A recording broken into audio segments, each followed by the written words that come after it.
Assalamualaikum warahmatullahi wabarakatuh.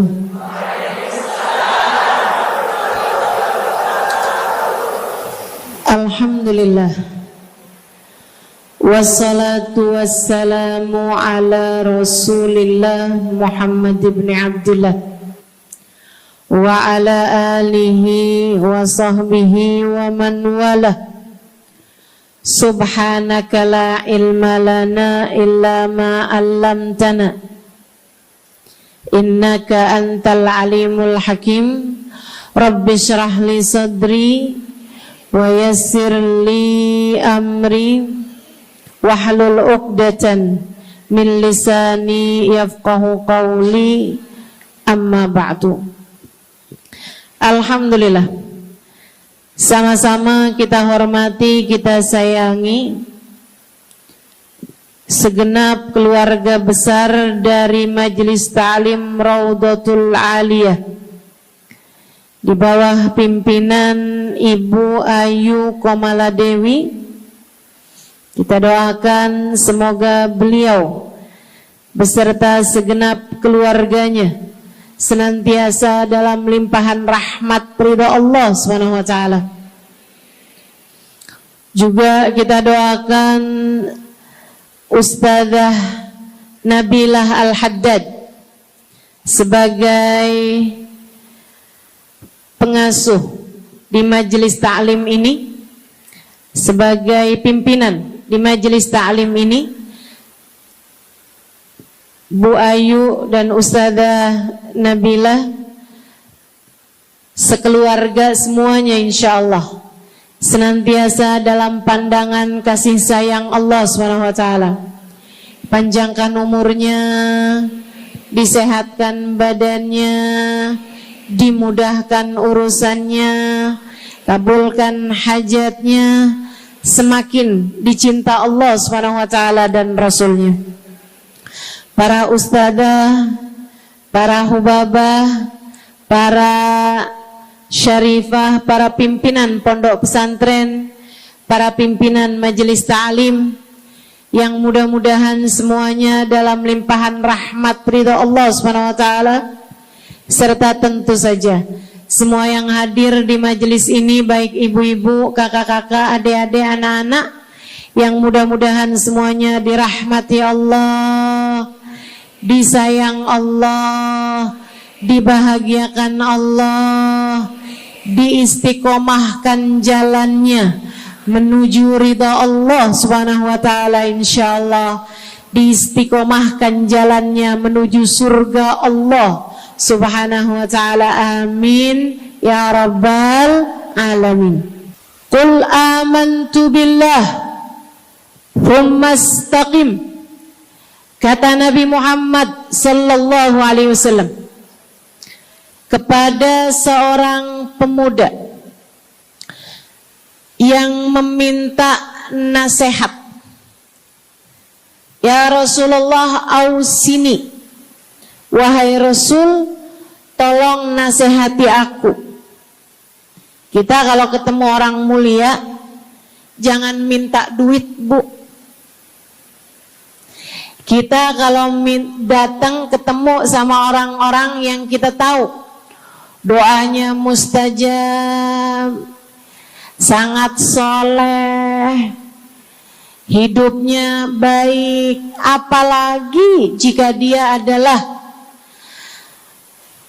kekasih-kekasih Allah Subhanahu wa taala. Kamu kalau berjumpa dengan ulama, jangan minta sesuatu yang duniawi. Tirulah para sahabat ketika berjumpa dengan Nabi Muhammad. Biasanya mereka meminta satu dari dua hal. Yang pertama, mereka minta doa. Ida'ili ya Rasulullah, doakan aku wahai Rasul. Ibu juga gitu.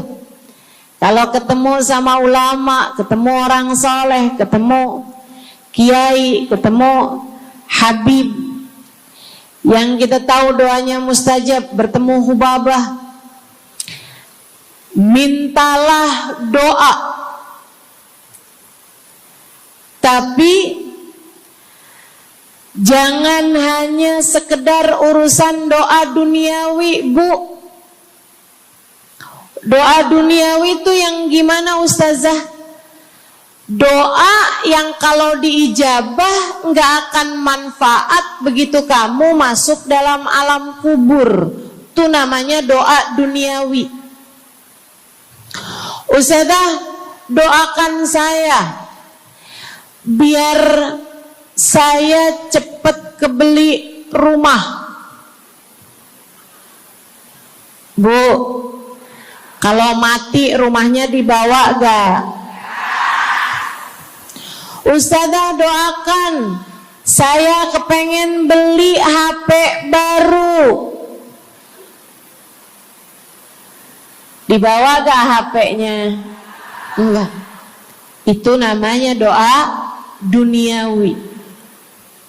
Ustazah, doakan biar suami saya tambah cinta.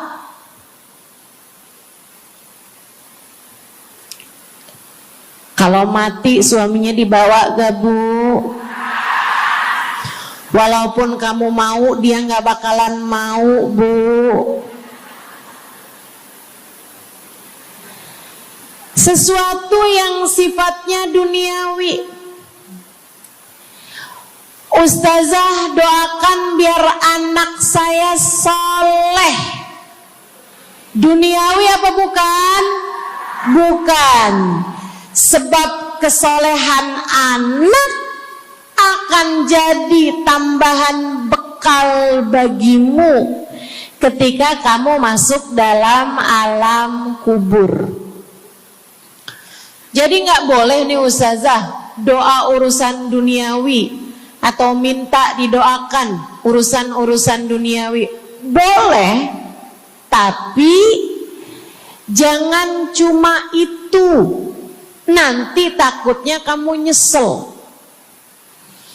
Kalau selama di dunia kamu doanya hanya untuk urusan dunia, takutnya begitu masuk dalam kuburan sudah tidak ada lagi doa yang akan Allah ijabah untukmu ketika kamu ada dalam alam kubur nanti. Sayang-sayang. Jadi kalau doa, prioritaskan urusan akhirat. Insya saya berasa banget jadi orang yang sering dimintain doa sekaligus juga sering minta doa. Saya kalau ketemu orang saleh, ketemu habaib, ketemu hubabah, saya akan minta doa, nggak pernah minta duit saya.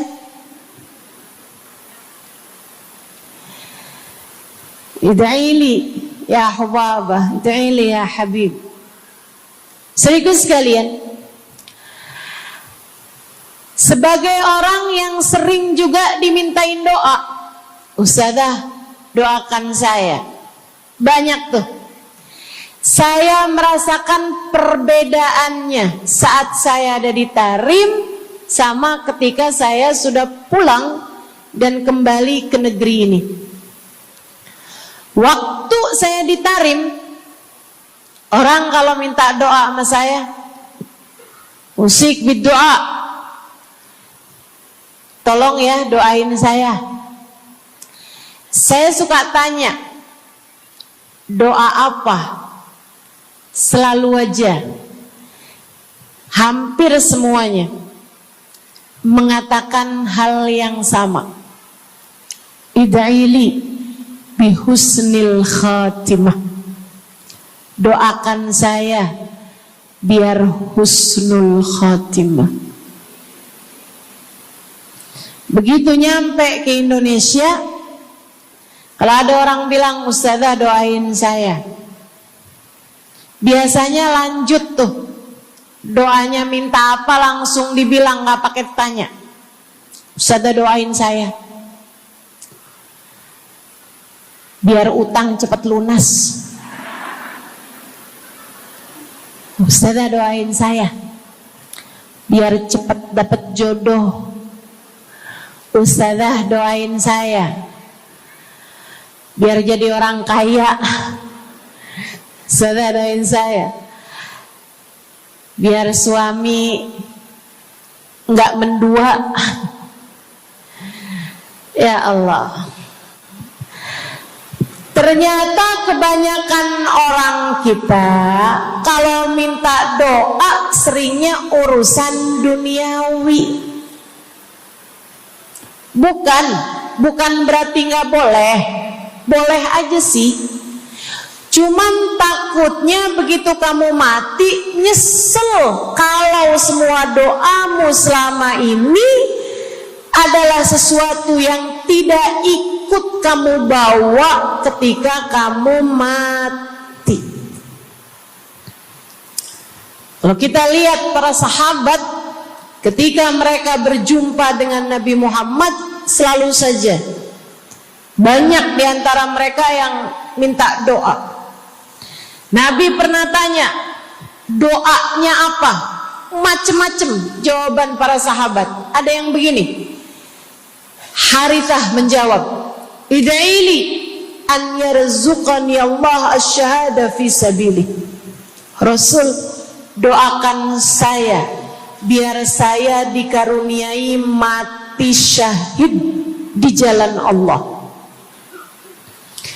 Ada lagi yang lain doanya, ya Rasulullah, id'ili an yarzuqani Allah murafaqatan bika ya Rasulullah. Doakan biar saya nanti di masa sesudah kematian saya, di masa akhirat nanti bisa mendampingimu wahai Rasulullah, bisa berjumpa denganmu wahai Rasul, bisa ada dalam rombonganmu wahai Rasulullah. Doa-doa yang sangat ukhrawi, doa-doa yang sangat akhirat, karena mereka sudah faham tujuan hidup sesungguhnya adalah mencari ridha Allah Subhanahu wa ta'ala. Tujuan hidup sesungguhnya adalah bergerak menuju surga Allah Subhanahu wa ta'ala. Tujuan hidup sesungguhnya adalah berpulang kepada Allah dalam keadaan Allah ridha kepada kita. Sahabat tuh minta didoakan, sama yang kedua minta nasihat. Kita juga nyontoh, kalau ketemu orang soleh, kalau ketemu ulama, kalau ketemu habaib, ketemu kiai, ketemu bunyai, ketemu hubabah, ketemu ustadzah, ketemu ustadz, minta nasihat. Selain daripada minta doa, mintalah nasihat. Hal ini dicontohkan oleh para sahabat kepada Nabi Muhammad. Datang seorang pemuda berjumpa Nabi Muhammad sallallahu alaihi wasallam. Kemudian bertanya, ya Rasulullah, ausini, wahai Rasulullah, berikanlah nasihat kepadaku ini. Nabi Muhammad tersenyum, senang, bangga, karena mengerti bahwa umatnya faham apa yang harus diminta dari nabinya. Nabi berkata kepadanya, Qul amantu billah thumma mastaqim. Kata Nabi Muhammad, ucapkanlah, aku beriman kepada Allah, kemudian istiqomahlah kamu di jalan Allah. Nasihat Nabi Muhammad buat pemuda tersebut, nasihat Nabi Muhammad buat pemuda-pemuda umatnya sepanjang zaman, nasihat Nabi Muhammad buat umatnya baik yang muda maupun yang tua, baik laki-laki maupun perempuan, baik yang pintar maupun yang kurang pintar, semua umatnya dinasehati sama Nabi Muhammad. Karenanya akan saya sampaikan hal ini kepadamu hari ini. Quli, ucapkanlah, amantu billah, aku beriman kepada Allah. Tsumastaqimi, kemudian istiqomahlah kamu, wahai saudariku, di jalan Allah. Katakanlah, aku beriman kepada Allah, kemudian istiqomahlah. Istiqomahlah. Nasihat yang sangat indah dari baginda kita Nabi besar Muhammad, yang Allah karuniakan kepadanya jawami'al kalim, dapat selalu berbicara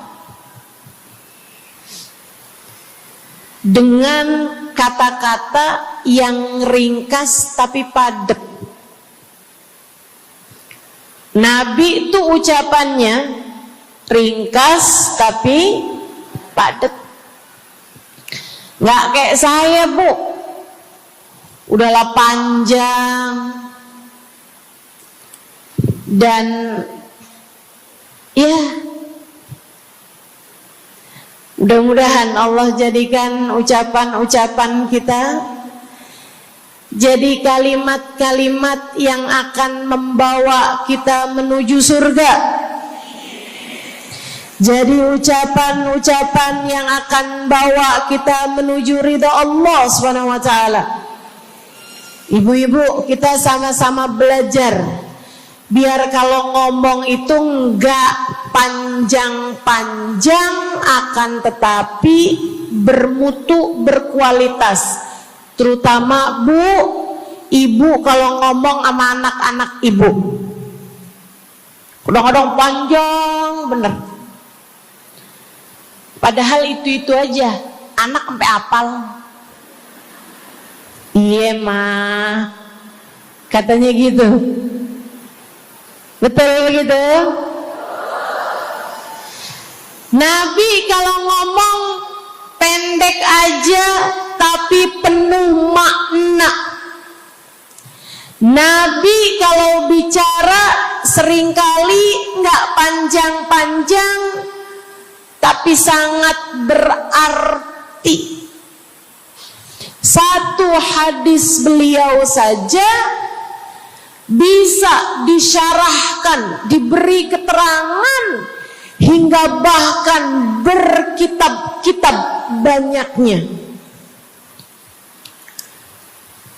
Ibu-ibu sekalian, salah satu dari ucapan ringkasnya Nabi Muhammad, amantu billah, kata Nabi, qul amantu billah, tsumastaqim, ucapkanlah, aku beriman kepada Allah, kemudian istiqomahlah di jalan Allah. Apa itu istiqomah? Lurus, jangan belok-belok. lurus, jalan terus. Jalannya adalah jalan yang lurus. Itu yang selalu kita minta dalam tiap rakaat sholat kita. Kita berdoa kepada Allah, ihdinas siratal,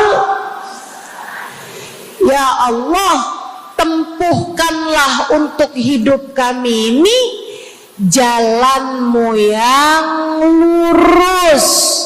Sama kayak kamu lagi bilang, ya Allah, karuniakanlah dalam kehidupan kami keistiqomahan di jalan-Mu ya Allah.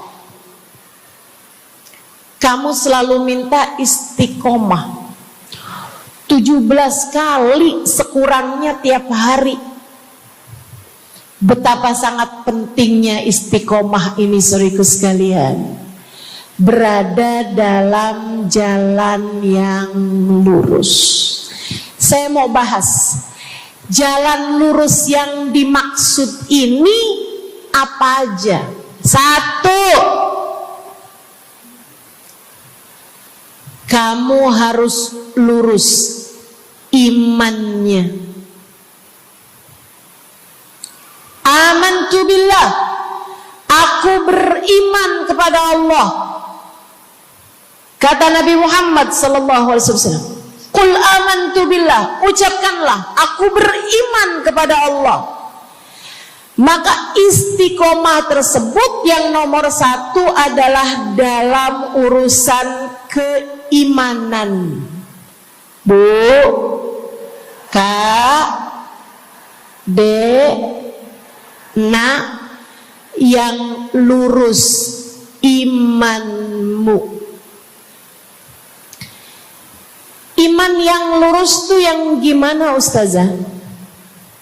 Iman yang lurus adalah memahami 2 kalimat syahadat yang menjadi pintu gerbang keimananmu. Orang kalau masuk Islam, dia jadi orang yang beriman, dia mengucapkan kalimat syahadat. Apa itu?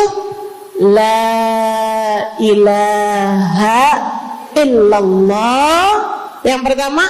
Yang kedua, Muhammad Rasulullah. Tidak ada Tuhan selain Allah. Itu harus kamu miliki dalam hatimu secara lurus, istiqomah. Gak ada Tuhan selain Allah. Jangan hari ini Tuhannya Allah, besoknya Tuhannya duit. Apapun aja yang disuruh sama duit, yang ada duitnya, yang haram-haram pun diterjang.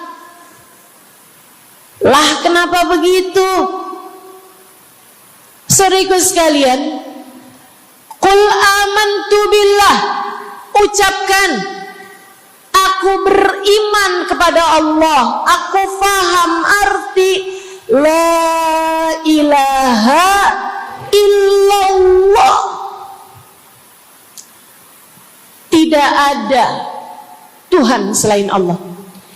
Tidak ada yang mengatur kehidupan selain Allah. Tidak ada yang memberi rezeki selain Allah. Maka berimanlah kepada Allah. Kalau ada istri bilang sama suaminya, kalau kamu nanti pulang bawa duit, ahlan wa sahlan, selamat datang. Tapi kalau kamu pulang nanti nggak bawa duit, silakan tidur di luar.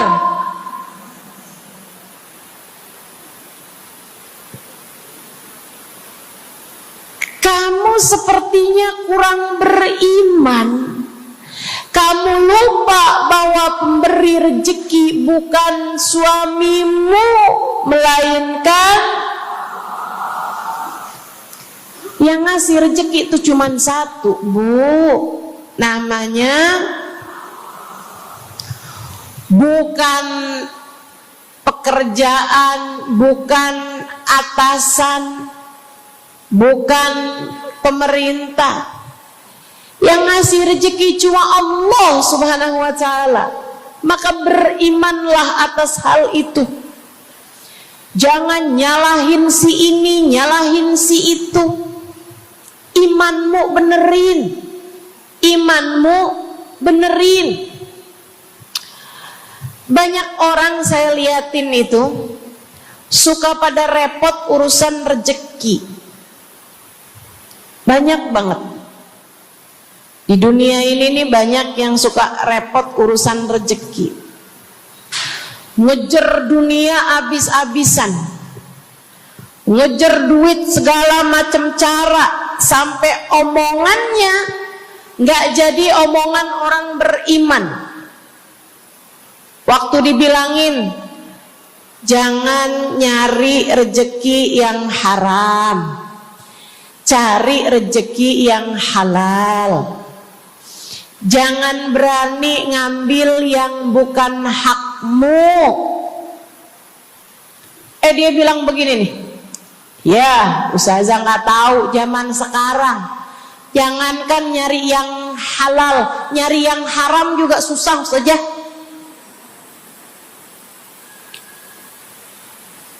Itu omongan orang nggak beriman. Kamu mesti ngerti dulu. Kalau yang kamu minta adalah urusan rezeki, dengerin. Kalau yang kamu minta urusan rezeki, kamu harus datang kepada alamatnya. Yang sering kali membuat kamu setengah mati urusan rezekimu, sampai mau-maunya menghinakan diri, minta-minta sama orang, berharap dari orang. Seorang ibu berharap dari anaknya, seorang istri berharap dari suaminya.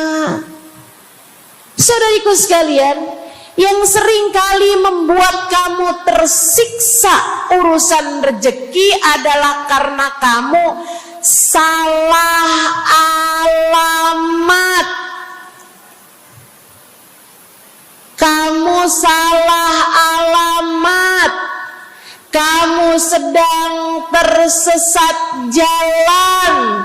Kamu sedang salah arah. Makanya jadinya kemana-mana kamu nggak nemu. Orang alamatnya aja salah. Ini kalau kamu mau ke Kubah Mas, tapi kamu perginya ke Taman Mini, nyampe apa nggak nyampe? Dapat apa nggak majelisnya? Nggak dapat. Kenapa? Salah alamat. Yang dicari Kubah Mas, kamu perginya ke Keong Mas. Nggak nyampe, nggak dapat. Saya kasih tahu padamu, alamat rezekimu ada pada Allah. Alamat rezekimu ada pada Allah. Alamat rezekimu ada pada Allah. Maka berimanlah kepadanya, fahamilah arti la ilaha illallah. Tidak ada Tuhan kecuali Allah. Gak ada yang ngasih rezeki selain kamu. Lagi sakit, kamu mau nyari obat, saya kasih tahu alamat obat obatmu. Alamat yang bisa menyembuhkanmu hanya satu, namanya urusan rezeki. Allah sudah bilang, huwar razzaq dzul quwwatil matin. Allah lah satu sang pemberi rezeki, Allah lah satu sang pemilik kekuatan sejati. Jadi kamu kalau mau nyari rezeki, datanglah ke alamatnya, datanglah kepada Allah. Kamu lagi mau nyari kesehatan, jangan salah alamat. Datanglah kepada sang pemilik kesehatan. Alamatnya yaitu Allah yang telah mengatakan, fa idza maridtu fa huwa yashfin. Katanya Nabi Allah Ibrahim, apabila saya sakit, maka hanya Allah lah yang maha menyembuhkan. Berarti nggak boleh pergi ke dokter gitu Ustazah? Silahkan pergi ke dokter, pergi ke apotik, datang kepada orang yang doanya mustajab, minta didoakan.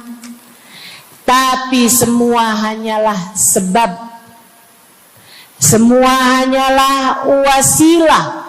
Sang penyembuh sejati adalah Allah. Saudariku sekalian yang saya muliakan, kalau kamu merasa saya lemah Ustazah, gak punya kekuatan,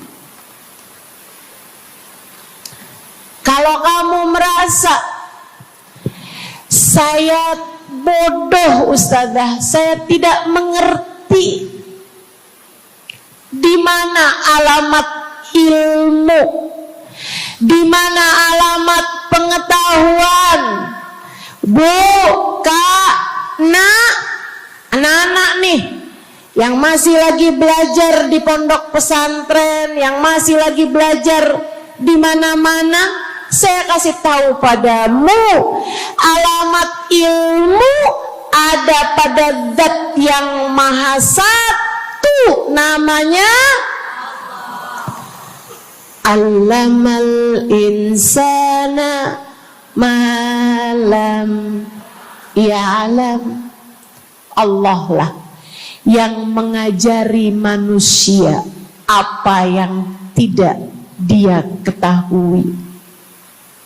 Pengen dapat ilmu, datanglah kepada Allah.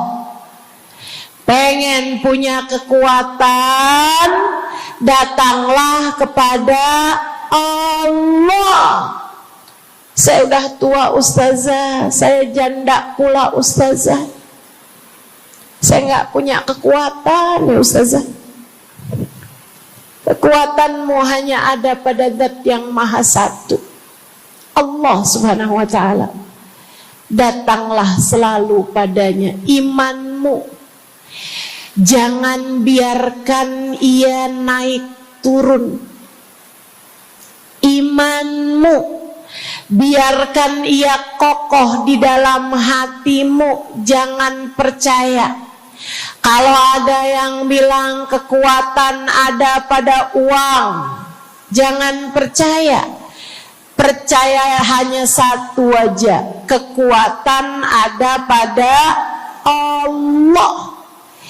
Jangan percaya orang bilang kekuatan ada pada kecantikan. Kalau kamu cantik, kamu kuat, suamimu gak akan kemana-mana. Jangan percaya, Bu. Percaya hanya satu aja, kekuatan ada pada Allah Subhanahu wa Ta'ala. Kamu takut takut terjadi hal-hal yang buruk bagimu, bagi anak-anakmu. Kamu kepengen ada yang jaga, ibu gak usah pusing-pusing mau nyari bodyguard, gak usah pusing-pusing mau sewa security, pengamanan. Sebab sang pemberi keamanan hanya satu, namanya wallahu ya'simuka minan nas. Hanya Allah satu yang dapat menjagamu dari kejahatan manusia. Qul a'udzu birabbin nas. Katakanlah, aku berlindung kepada sang penjaga manusia, sang pemelihara manusia, sang pengasuh manusia, Allah Subhanahu wa ta'ala. Berimanlah padanya, istiqomahlah, Bu. Gak ada yang bisa bikin orang meninggal selain Allah. Gak ada. Tapi dia ditabrak orang, Ustazah. Kalau gak ditabrak dia gak bakalan mati. Kamu kebalik. Justru karena dia harus mati, Allah jadikan dia ditabrak. Jelas? Ini imannya mesti yang benar nih.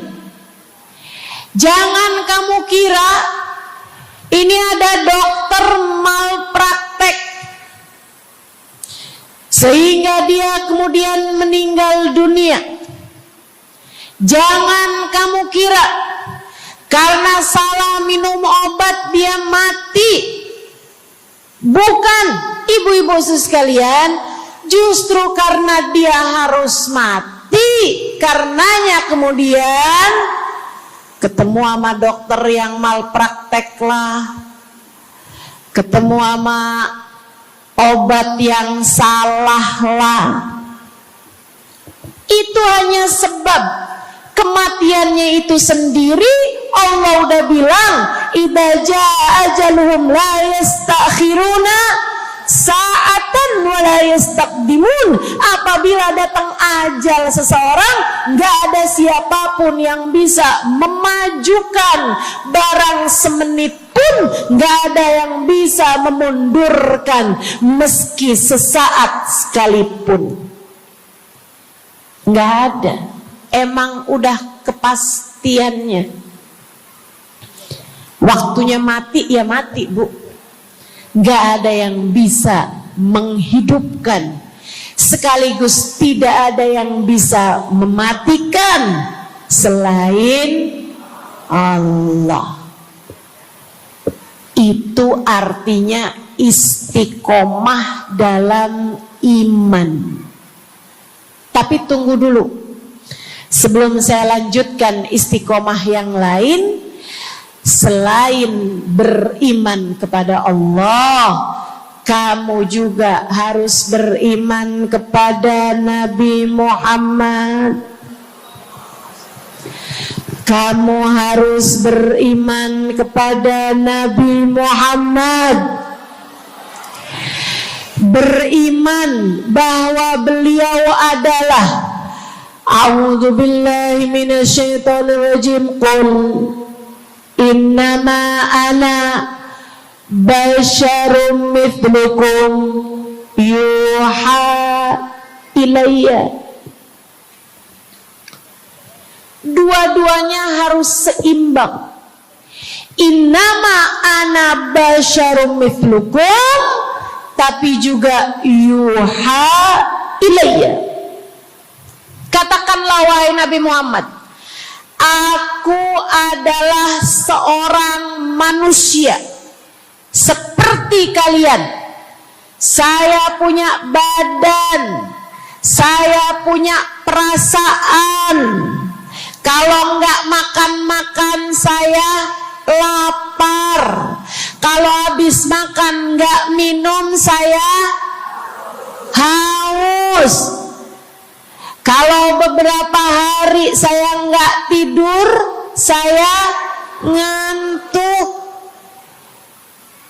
Qul innama ana basyarun, sampaikan kepada manusia, aku adalah seorang manusia seperti kalian juga. Ama anak cinta, lama nggak ketemu sama istri kangen. Katakan wahai Nabi Muhammad, ana basyarum mithlukum, saya manusia seperti kalian juga.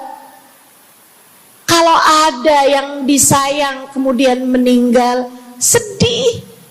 Karena Nabi adalah seorang manusia. Tapi tunggu dulu. Beliau tidak hanya sekedar manusia. Itu adalah satu sisi kehidupan Nabi Muhammad. Jangan lupa, innama ana basyarum mithlukum, tapi yuha ilayya, aku diberi wahyu, aku hamba wahyu, aku berbincang-bincang dengan Allah, kalian tidak. Aku berbicara langsung dengan Allah, kata Nabi Muhammad, kalian tidak. Aku dituruni malaikat Jibril, kalian tidak. Aku diberi wahyu Al-Quran 30 juz, kalian tidak barang seayat pun. Nih, kalau saya perhatikan, imannya umat manusia yang beriman kepada Allah sekalipun menjadi cacat ketika tidak beriman kepada Nabi Muhammad. Lihatin, mohon maaf, orang Yahudi beriman kepada Allah. Kamu kalau nanya sama orang Yahudi, Tuhanmu siapa? Allah. Tapi mereka nggak beriman kepada Nabi Muhammad. Apakah mereka disebut orang yang beriman? Tidak. Orang Nasrani, apakah mereka beriman kepada Allah? Iya. Tapi apakah mereka beriman kepada Nabi Muhammad? Tidak. Apakah mereka beriman? Tidak. Bahkan umat Islam ada yang mempercayai sesudah Nabi Muhammad ada nabi yang lain, namanya Mirza Ghulam Ahmad, sehingga mereka menyebut agama mereka Islam, tapi agama Islamnya pakai ada kelanjutannya, Islam Ahmadiyah. Apakah mereka beriman? Tidak. Sebab syarat iman selain la ilaha illallah juga ada Muhammad Rasulullah. Bahkan Bu, ada banyak di antara kita orang-orang yang iman kepada Allah luar biasa, tapi kalau urusan kepada Nabi Muhammad, kalau lagi diceritain Isra Mi'raj, dia bilang Nabi Muhammad tuh gak usahlah segitu amat diperayakan Isra Mi'rajnya. Nabi Muhammad tuh Isra Mi'raj cuman sekedar ruhnya aja, badannya nggak pakai Isra Mi'raj. Jadi Nabi itu orang ngelihatnya kayak tidur aja, rohnya aja yang melayang-layang. Isra Mi'raj bener, tapi rohnya aja, badannya nggak pakai pergi. Jadi kalian nggak usah berlebih-lebihan sama Isra Mi'raj. Oh kenapa gitu? Kamu nggak percaya sama Isra Mi'raj, sama badan-badannya Nabi sekalian? Kamu nggak percaya, kenapa? Ya karena itu nggak masuk akal. Manusia kan nggak bisa kayak gitu. Nabi Muhammad kan manusia. Kamu lupa bahwa Nabi walaupun manusia, beliau adalah yuha ilayya. Beliau adalah hamba wahyu. Ketika diceritakan tentang mukjizatnya Nabi Muhammad yang bisa memperbanyak makanan, bahkan ada ghazal, ada rusa yang berbicara dengan Nabi Muhammad, ada unta yang sujud kepada Nabi Muhammad, ada pohon yang datang kepada Nabi Muhammad dengan mencabut akarnya, kemudian berjalan dengan akarnya menuju Nabi Muhammad. Ketika dipanggil, kemudian sujud pohon tersebut kepada Nabi Muhammad sallallahu alaihi wasallam dan bertanya, "Mengapa engkau memanggilku wahai Nabi?" Dia nggak percaya, nggak masuk di akal. Itu hanyalah dongeng. Kita bilang tapi hadisnya sahih. Riwayatnya Ibnu Mas'ud yang menceritakan hal itu, hingga bahkan Sahibul Burdah menuliskannya. Katanya Sahibul Burdah Imamul Busiri, ja'at lidakwatihil asjaru sajibatan tamshi ilaihi ala saqin bila qadami. Datang ketika dipanggil sama Nabi Muhammad pepohonan. Mereka datang dengan, mereka berjalan dengan akar-akar mereka, kemudian sujud di hadapan Nabi Muhammad. Ini tentang iman. Mereka nggak percaya. Mereka ngakunya paling beriman. Mereka ngakunya paling lurus imannya. Tapi kenapa kalau mengenai Nabi Muhammad kamu menjadi timpang? Ketika melihat orang ramai-ramai bersolawat kepada Nabi Muhammad, mereka kegerahan. Ketika melihat orang-orang ramai datang ke majelis-majelis maulid, merayakan, bergembira atas lahirnya Nabi Muhammad, mereka kegerahan sampai mereka bikin GAM. Apaan tuh? Gerakan anti maulid. Oh, ada lagi mereka menyebut diri mereka GAS. Apaan tuh? Saya tanya. Gerakan anti solawat lah. Kenapa kamu kegerahan sama Nabi Muhammad? Hah? Kenapa kamu ngerasa kayak takut banget umat begitu cinta sama Nabi Muhammad? Ada apa denganmu? Kamu lupa Nabi Muhammad memang manusia, tapi qul innama ana basyarum mithlukum yuha ilayya. Jangan pernah pisahkan Nabi. Meskipun beliau seorang manusia seperti kita, tapi beliau adalah hamba wahyu. Beliau adalah hamba wahyu. Kamu gerah banget orang bersolawat sama Nabi Muhammad? Ada masalah apa sama kamu?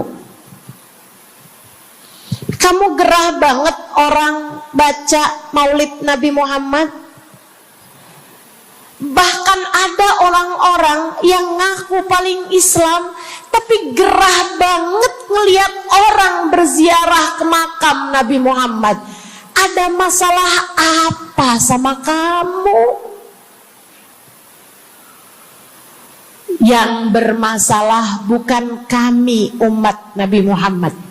Yang bermasalah adalah imanmu. Sebab ketika kita diminta beriman kepada Nabi Muhammad, jangan hanya fokus kepada kemanusiaan Nabi Muhammad, fokuslah pula kepada beliau sebagai hamba wahyu. Saudaraku sekalian yang saya muliakan, istiqomah dalam iman. Beriman kepada Allah, beriman kepada Rasulullah. Cinta kepada Allah, cinta kepada Rasulullah.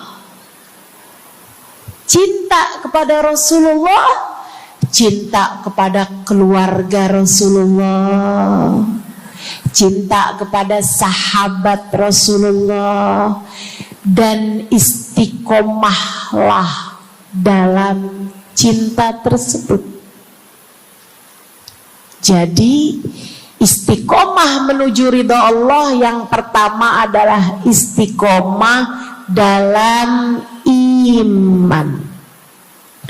Yang kedua, istiqomah dalam taat. Bu, Kak, istiqomah dalam taat. Kamu disuruh sholat,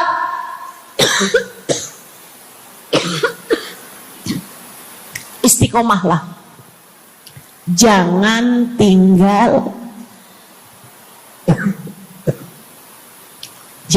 tinggal sholat.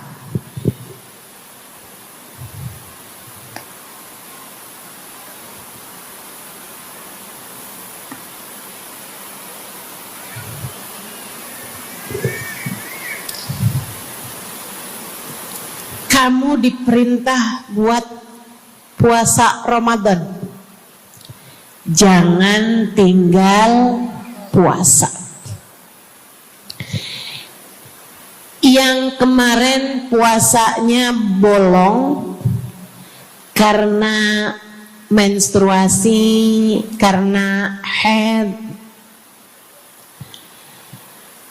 karena nifas misalnya, kamu wajib untuk bayar hutang puasa di hari-hari yang seperti ini. Jangan sampai hutang kamu nggak dibayar. Kadang-kadang sampai Syakban belum lunas juga. Pas ditanya, kamu kok nggak bayar-bayar utangnya tuh? Abisnya nggak ada yang nagih. Kamu minta siapa yang nagih? Israel. Jangan sampai datang malaikat Israel mencabut nyawamu, sementara kamu masih punya hutang puasa yang belum kamu lunasi. Kamu diperintah Allah buat taat. Istiqomahlah dalam jalan taatmu. Jangan tinggal perintah Allah. Dek, kalau kamu dilamar sama laki-laki yang gak sholat, jangan mau. Tapi dia baik, Ustazah. Baik menurut siapa? Dek, orang ninggal sholat artinya dia ninggal Allah. Saya bilangin, kalau Allah aja dia tinggal, apalagi kamu. Dia bilang dia gak bakal ninggalin saya ustazah, karena katanya dia gak sanggup hidup tanpa saya. B, jangan percaya. Jangan percaya. Allah aja dia tinggalin loh, apalagi kamu. Apalagi kamu. Orang yang, kata para ulama nih Bu, B, orang yang peringatan Allah tidak bermanfaat padanya, dia tidak akan bermanfaat dengan peringatan siapapun. Kalau lagi cinta sih dia bisa ngomong apa aja.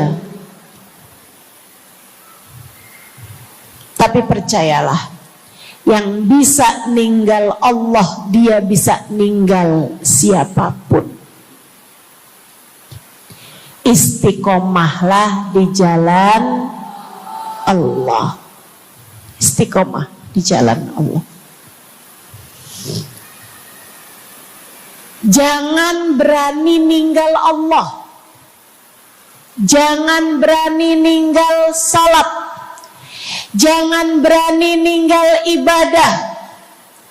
Kenapa gitu ustazah? Karena yang pegang nasib kamu Allah. Ini nasihat abah saya yang akan saya pegang sampai kapanpun. Abah saya pernah pulang-pulang dari kerjanya, dia cerita, abah tadi ketemu sama orang yang dulu abah pengen jadi kayak dia.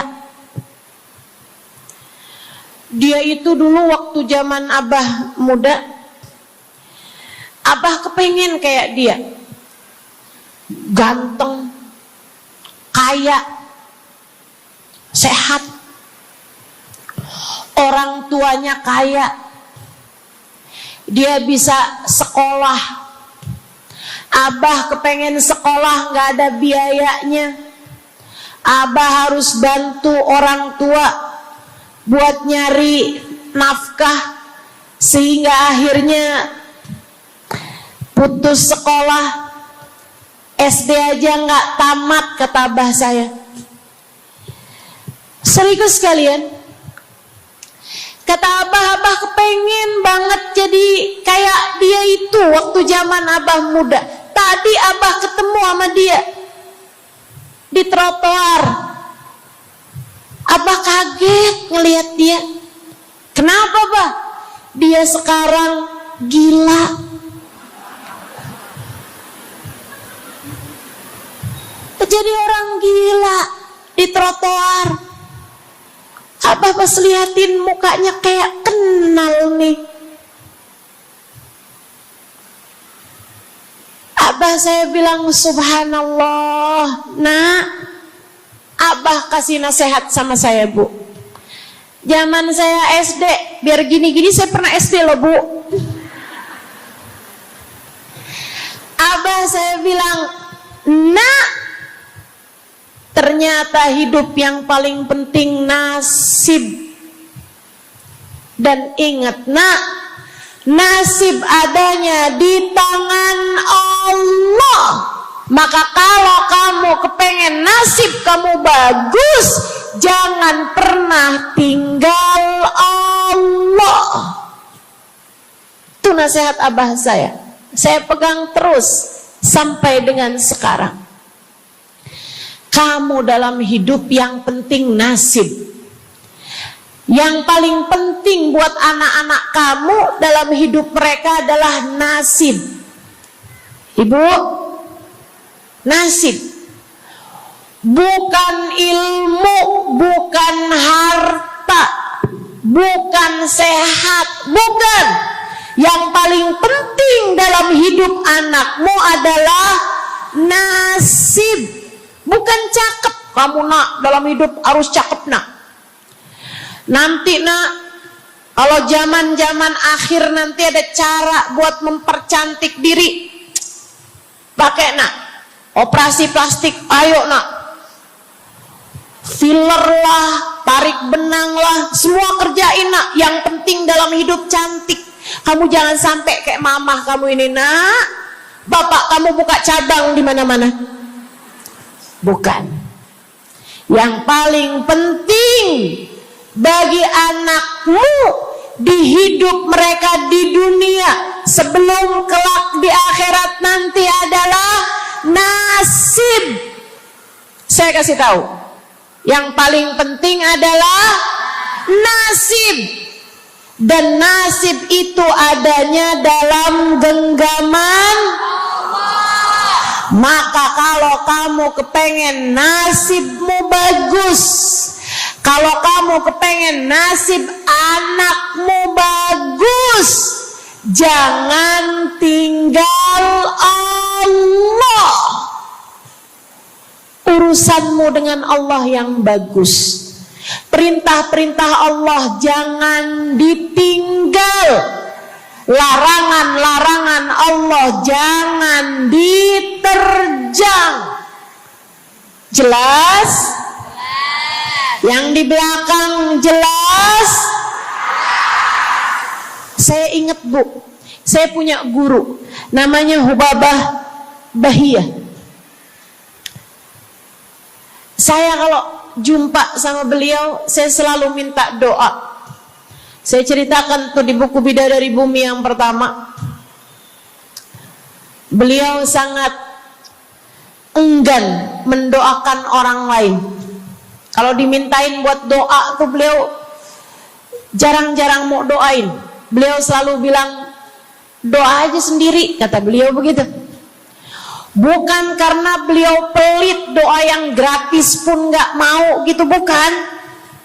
Melainkan karena beliau sangat tawadhu, merasa bahwa doamu bisa jadi lebih mustajab daripada doaku. Sehingga beliau selalu bilang, berdoalah sendiri aja, saya rasa doamu lebih mustajab. Semacam itu. Tapi alhamdulillah saya dekat dengan beliau, sehingga beliau bahkan tanpa saya minta seringkali mendoakan saya. Dan doa yang sering saya dengar dari lisan beliau ketika mendoakan saya, yang saya rasa doa beliau sekarang mustajab untuk diri saya. Beliau sering berkata begini nih, asa nasibak zain ya Halimah, asa nasibak zain ya Halimah. Semoga nasib kamu bagus nak, semoga Allah kasih nasib kamu yang indah Halimah. Masya Allah, saya ngerasa sekarang nasib saya bagus Bu. Ibu ngerasa gitu juga nggak? Menurut ibu, saya orang yang nasibnya bagus apa nasibnya sial? Bagus nasib saya, alhamdulillah. Gimana nggak bagus? Hari ini saya bisa berjumpa denganmu, bisa kumpul-kumpul dalam rangka baca maulid, dalam rangka sholawatan bareng, dalam rangka menyampaikan ilmu. Kurang bagus apa nasib saya? Kesibukan saya mirip sama kesibukannya para ulama-ulama. Kesibukan saya mirip sama kesibukannya hamba-hamba tercinta di sisi Allah Subhanahu wa ta'ala. Gimana nggak bagus nasib saya? Maka ibu-ibu saudaraku sekalian, bisa jadi nih saya dikasih nasib bagus karena berkat doanya Hubabah Bahiyah juga buat saya. Maka ibu-ibu saudaraku sekalian, yang paling penting dalam hidup adalah nasib. Kalau kamu kepengen nasib kamu bagus, jangan tinggal Allah. tetaplah istiqomah dalam jalan Allah. Jadi hamba Allah yang taat. Sholat jangan tinggal, zakat jangan tinggal, sedekah jangan tinggal, Quran jangan tinggal, sholawat jangan tinggal, zikir jangan tinggal, puasa jangan tinggal. Selebihnya istiqomah dalam jalan Allah adalah istiqomah meninggalkan dosa. Istiqomah dalam jalan Allah yang nomor 3 adalah istiqomah menghindari dosa. Dan kalau udah terlanjur dikerjakan dosanya, taubatin. Minta ampun sama Allah. Istighfar, ya Allah, kok saya ngerjain dosa lagi ya Allah, ampunin. Insya. Kok tadi ngomongin orang ya, padahal ngomongin orang itu dosa. Ya Allah ampunin, ya Allah ampunin. Gak pinter jaga lisan. Ampunin. Tinggalkan dosa, istiqomah dalam jalan taat, istiqomah dalam ninggal dosa. Istiqomah yang berikutnya adalah istiqomah dalam jaga akhlak. Istiqomah dengan berakhlak, beradab. Milikilah akhlak yang mulia. Sama orang tua yang bagus ngomongnya, yang bagus akhlaknya. Yang masih pada punya orang tua, jagain hati orang tuamu yang bagus ngomongnya. Jangan sampai kamu menyesal ketika ibumu, ayahmu diambil Allah Subhanahu wa ta'ala. Bu, nyesel loh nanti, Dek, nyesel loh kalau sampai ibumu, bapakmu dipanggil sama Allah. Kamu ingat-ingat, ya Allah, saya kalau ngomong sama orang tua nggak bagus, nyesel. Saya kalau ngomong sama ibu saya, umi saya, seingat saya sih bagus. Seingat saya nggak pernah ngomong yang kasar gitu, ngomong yang nggak bener gitu. Kalaupun saya rasa saya ngomong yang agak keras gitu, saya minta maaf sama orang tua saya. Saya sering minta ridho sama orang tua saya. Tapi segitunya orang tua saya meninggal, ibu saya meninggal, saya nyesel banget. Nyesel. Seharusnya ada lebih banyak kalimat-kalimat indah saya sampaikan kepada beliau. Seharusnya ada lebih banyak keindahan-keindahan akhlak saya berikan kepada beliau. Seharusnya ada lebih banyak pelukan-pelukan, cium tangan saya, cium pipi saya kepada beliau. Karena ternyata begitu meninggal dunia, hal-hal itulah yang saya rindukan. Ayo yang masih pada punya orang tuanya, yang sayang sama orang tua, yang akhlak sama orang tua. Insya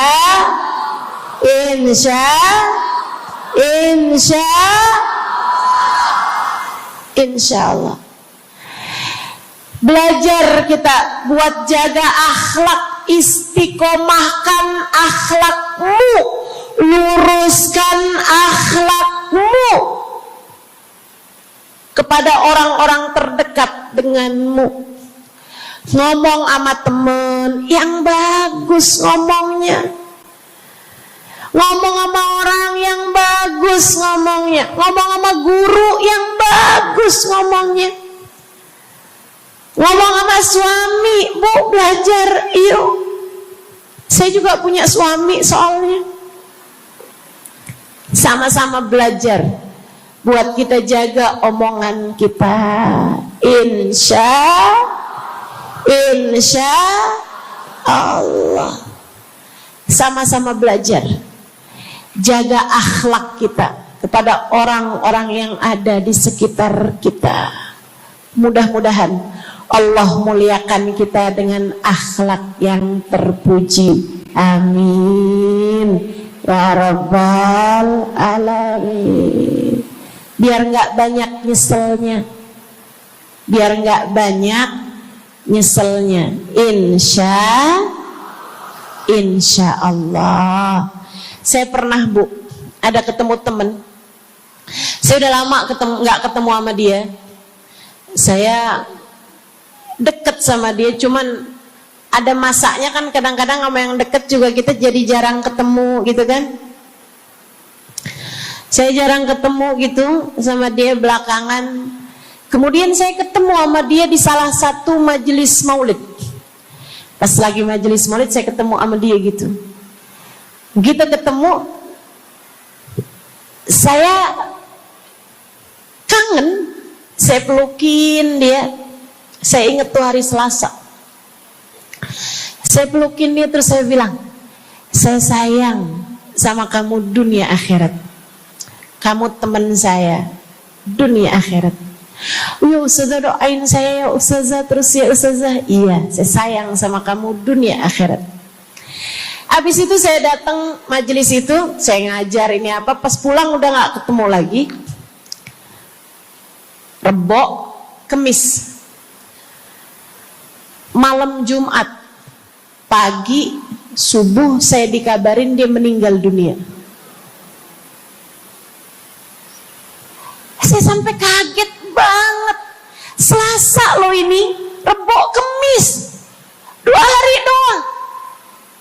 Ibu-ibu seriku sekalian, ketika datang meninggalnya, saya tahu dia adalah seseorang yang meninggal husnul khatimah. Semua yang dia mintain sama saya diijabah Allah SWT. Dia bilang, Ustazah doain saya meninggal Jumat. Karena pernah saya bilang orang kalau meninggal Jumat dalam keadaan beriman, gitu ya, meninggalnya husnul khatimah, nggak akan diadab dalam kuburnya. Dia bilang, Ustazah doain saya ya, biar saya meninggalnya Jumat. Iya, saya bilang. Satu hari dia dengar orang kalau meninggal bulan Rabiul Awal itu bagus gitu, karena itu adalah bulan wafatnya Nabi Muhammad sekaligus bulan lahirnya Nabi Muhammad. Dia bilang sama saya, Ustazah, karena dia dekat sama saya, dia sering hadir majelis, sering bareng sama saya. Saya bilang sama dia, dia nanya, Ustazah berarti orang tuh kalau meninggal bulan Rabiul Awal bagus ya Ustazah? Iya, kan Nabi meninggalnya Rabiul Awal juga. Biasanya tuh kalau orang cinta sama seseorang, meninggalnya dibikin deket sama waktu meninggalnya orang tersebut. Oh gitu, Ustazah doain ya saya, biar meninggalnya Rabiul Awal. Iya, saya doain. Kapan waktu lagi dia bilang, Ustazah, kalau dari keterangan Ustazah tadi tuh berarti waktu paling mustajab itu, waktu paling bagus sepertiga malam terakhir ya Ustazah. Saya bilang itu waktu paling mulia, waktu paling diterima sama Allah SWT. Wah, mudah-mudahan saya kalau meninggal dunia di jam seperti itu ya Ustazah. Bu, diijabah semua sama Allah. Dia meninggal dunia malam Jumat sepertiga malam yang terakhir bulan Rabiul Awal. Luar biasa. Saya tahu dia husnul khatimah karena semua doa-doanya diijabah Allah SWT. Dia meninggal di waktu yang indah.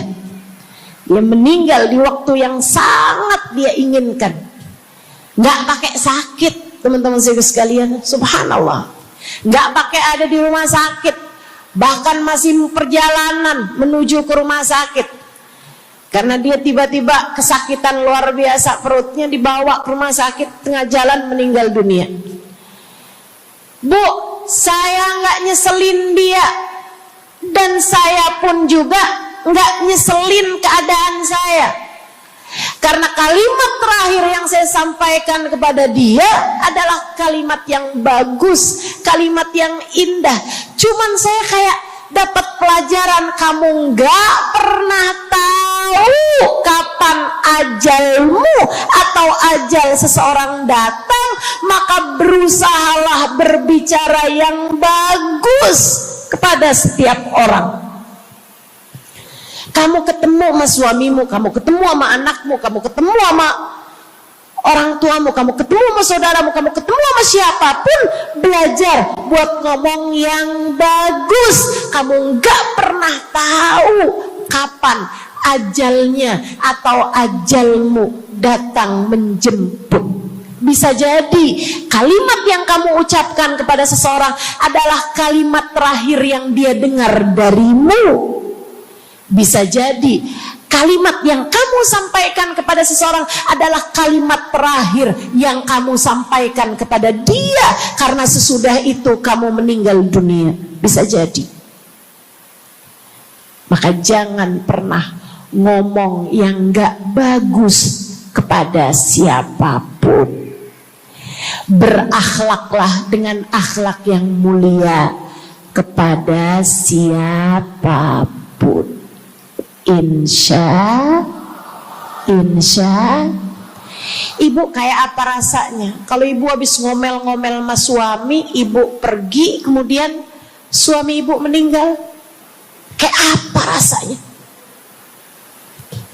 Ibu kebayang kalau ibu habis marah-marah sama anak ibu, kemudian dia pergi sekolah, tahu-tahu terjadi sesuatu yang gak enak sama dia, dia meninggal dunia. Kayak apa nyeselmu? Kayak apa nyeselmu? Maka jangan jaga akhlak sama semua orang.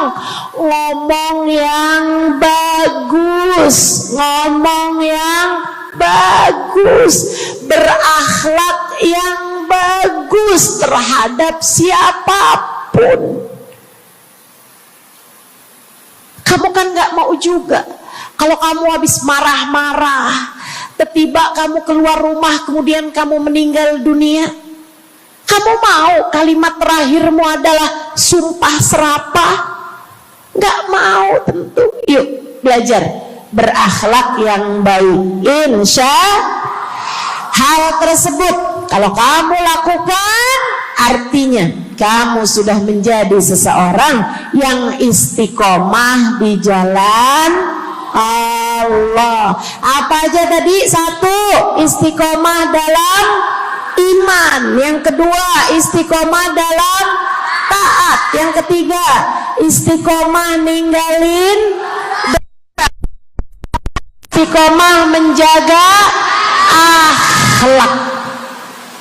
Terakhir tentu saja istiqomah jaga hati, istiqomah jaga cinta.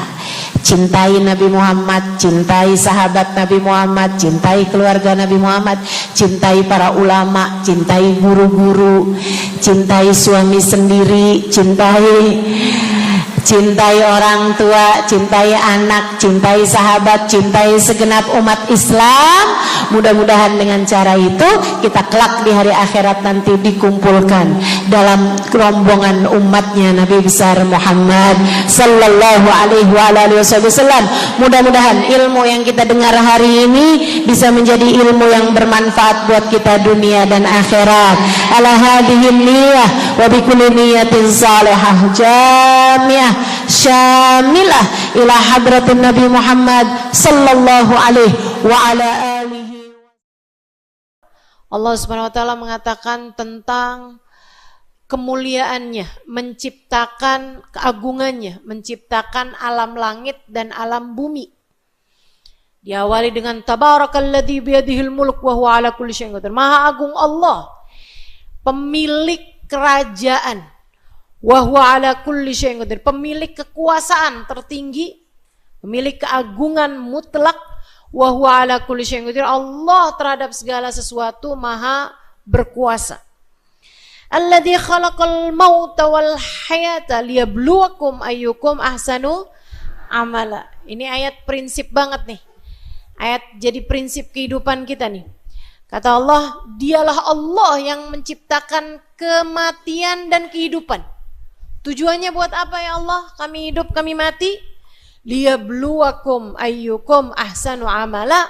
Allah mau menguji kalian, siapa di antara kalian yang dapat berbuat baik. Karena ada sebagian orang kalau dikasih sehat baik, pas giliran dikasih sakit mendadak kayak ngomel mulu. Ada tuh, mana orangnya? Apalagi kalau sakit gigi. Kalau jalan nabrak tiang-tiangnya yang dimarahin. Kenapa kok kamu bisa ada di sini? Lah, bingung tiangnya. Alladzi khalaqal mauta wal hayata. Ada orang kalau dikasih miskin baik, pas dikasih kaya sombong, semena-mena, pelit, jadi merendahkan orang. Waduh. Ada juga sebaliknya. Pas dikasih kaya baik, begitu dibikin miskin, bangkrut, ya Allah. Kerjaannya ngata-ngatain orang mulu. Begitu ngelihat rumah orang bagus, nyantet nih kayaknya. Pelihara tuyul nih kayaknya. Masya Allah. Masya Allah. Ada gitu. Nah ini Allah Subhanahu wa ta'ala kasih tahu. Allah yang menciptakan kematian, Allah yang menciptakan kehidupan dengan segala macam keadaan-keadaannya, situasi kondisi umat manusia. Liyabluwakum ayyukum ahsanu amal. Allah mau lihat siapa di antara kalian yang tetap bisa berbuat kebaikan dalam keadaan apapun. Wa huwal azizul ghafur. Allah lah zat yang maha perkasa, Allah pula lah zat yang maha pengampun. Alladzi khalaqa sab'a samawatin tibaqa. Allah yang menciptakan langit 7 lapis. Ma tara fi khalqir rahmani min tafawut. Kamu lihat tuh alam semesta, enggak ada yang enggak pas. Enggak ada yang tafawut, enggak ada yang kayak enggak pas gitu. Ini saya lama mikirin ayat ini nih, saya kalau malam-malam tuh sering waktu dulu di Tarim, saya di musim-musim panas tidurnya di atas atap. Kan di sana kan atapnya rata gitu kan. Nah, itu kita di rooftop sana itu di sutuh, itu suka tidur di atas sutuh karena kami nggak punya AC gitu ya. Kalau malam-malam suka liatin bintang-bintang sambil baca ayat ini. Emang bener-bener ma tara fi khalqir rahmani min tafawut. Kamu lihat alam langit nggak ada yang nggak pas. Kata Allah Subhanahu wa taala, nggak ada yang nggak pas dari alam langitnya Allah Subhanahu wa taala ataupun alam bumi juga. Tapi ini yang Allah Subhanahu wa taala lagi sebutin, alladzi khalaqa sab'a samawat. Langit-langitnya Allah nih nggak ada yang pas. Kamu bayangin kalau misalnya bentuknya bintang itu kayak wajan, piring, garpu, pasti nggak pas, gitu kan? Tiap lihat langit, tiap inget lapar, nggak cocok udah, pokoknya nggak cocok aja. Kamu bayangin bentuk apapun di alam langit nggak ada yang pas. Yang pas ya itu udah kayak gitu tuh. Awan-awan, saya suka liatin, apalagi kalau lagi terbang gitu kan, masya Allah, masya Allah. Begitu indahnya alam langitnya Allah Subhanahu wa taala. Saya suka menikmati di jalanan, saat senja, saat matahari terbit, indah luar biasa. Alam langitnya Allah Subhanahu wa ta'ala menampilkan berbagai macam keindahan di semesta ini, teman-teman saudariku sekalian. Itu kata Allah Subhanahu wa ta'ala, alladzi khalaqa sab'a samawatin tibaqa ma tara fi khalqir rahmani min. Kamu bayangin warna langit, kamu bayangin warna lain gak ada yang cocok. Yang paling cocok ya udah biru kayak begitu tuh, meskipun di Jakarta jarang kelihatan biru ya. Kena polusi. Iya, kalau habis hujan baru tuh ya kita lihat awannya biru begitu kan. Ulah manusia kalau itu tapi ya. Aslinya itu kan langit warnanya biru, cakep dengan awannya yang putih, begitu kan? Indah semuanya. Farjil basar kata Allah. Balikin lagi mata kamu, kedap-kedip sana sini tetap aja. Gak akan kamu lihat ada yang gak pas di alam langitnya Allah Subhanahu